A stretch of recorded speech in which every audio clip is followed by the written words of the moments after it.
Hi, my name is Cyrus, and this is my brother Ofnew. We're best friends, or at least he thinks so. A couple of years ago, we decided to share our love for adventure and food. Lots and lots of food. But vlogging was hard, so we created a new way to tell a story. How you feeling? I feel dead inside. Part mukbang, part podcast. Join us in this series where we give the lowdown on our trips around the globe. Come join us on the Debrief.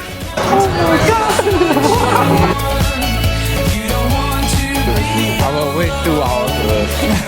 You said there's one of the 8 songs.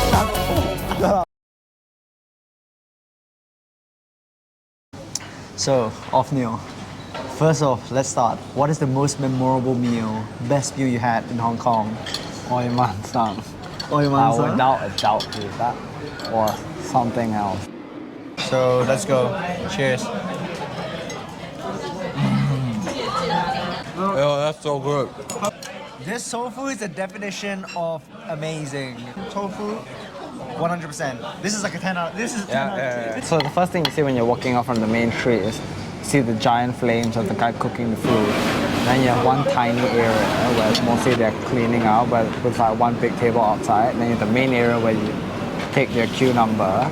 And then suddenly, all of a sudden, after waiting a while, you start seeing this guy usher them to eat another side of the building. And you're like, wait a minute, how big is this place? From the get-go, you can hear a massive like sound. It's like a, what was that? Yeah, like a roar. The roaring flame. It's like, and you hear the roaring flame, the wok hay. And I agree. I think Oi Man Sang was definitely the highlight of the trip. Not only just because the food was incredible, but it was just an experience. You see just pretty much just 3 guys at the woks. 2 of the main guys over there serving and cooking up every single thing. It smells divine. From way back away, you can already kind of hear the chatter of everyone. And you just see the food. People are just carrying plates after plates of food. It's kind of unfortunate. There was only just 2 of us over there. I mean, I really wish like we had a whole massive group there trying every single thing possible. Yep. We had a wall where we just literally ordered from. And we just pointed out, okay, that looks good, let's just go for that. And if we had just like everyone, like a whole massive group of people, I think that would be even better experience. I'm always skeptical about beef at places like this because sometimes they put too much like baking soda, soda bicarbonate, it just gets too like gluey. We're gonna see. Okay, try. Cheers. What the hell? It has a crispy. I will wait 2 hours for this. Wait, this is crazy. So, it's almost like a deep fried beef. Like it has like a batter, like it has a texture, a skin, a covering. Crust. Like yeah, a crust. But it's still so soft and juicy. And then your teeth sinks in, and just out comes a whole flavor burst of meaty goodness. This is a 15 out of 10. This is 20 out of 10. This is so good. Wait, you know what's the most insane part for me? This place on average is like half the price of yesterday. Dude, I would pay 3 times the price. Yeah, Oi Man Sang definitely a highlight. I think the Dai Pai dongs, just all of them were a great experience. Because we also went to another one, Tung Po.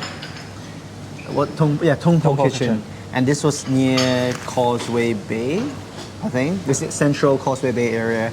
And it's like the modern Dai Pai dong, so it has an actual store itself.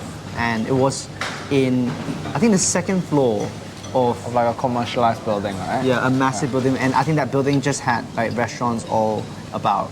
At this kitchen, or this restaurant called Tung Po Kitchen, it's located inside a big building. It's kind of hard to find, but it's on the 2nd floor. And the moment the doors open, you're just greeted by insane noise. So Tung Po Kitchen is basically a modern Dai Pai dong. And the Dai Pai dong being one of these traditional outside cookeries and eateries. It's a really fun atmosphere. Are you impressed? How are you feeling right now? Actually, I don't like a lot of noise, so I'm starting to get a little headache. And the food was great. But I've already taken off the shell and I'm gonna try it right now.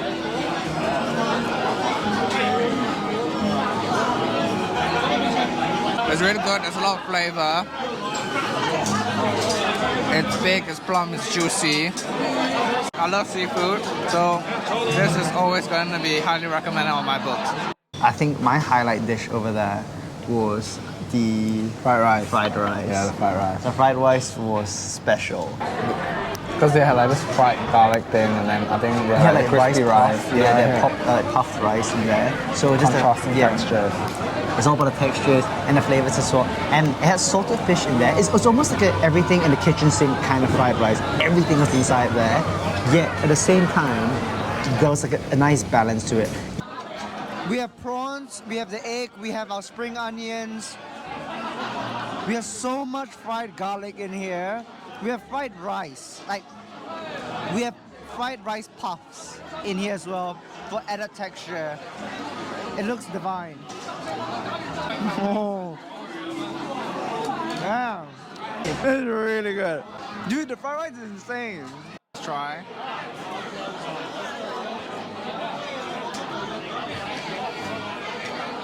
Dude,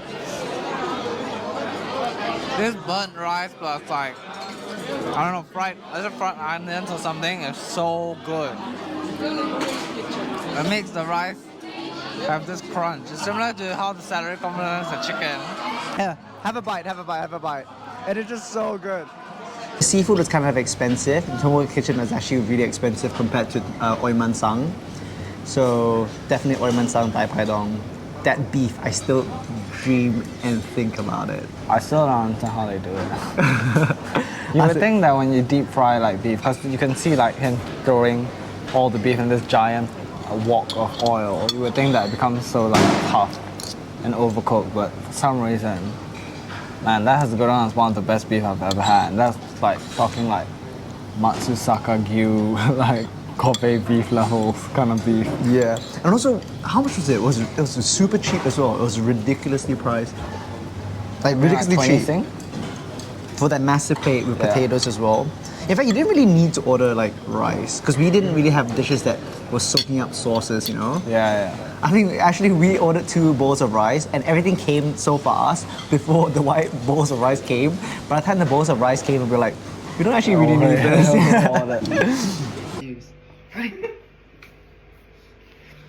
Everyone, thanks for watching the first episode of the Debrief, and we hope you enjoyed it. We are not sure how this whole thing is going to work, but we'll try our best and just stay tuned for more.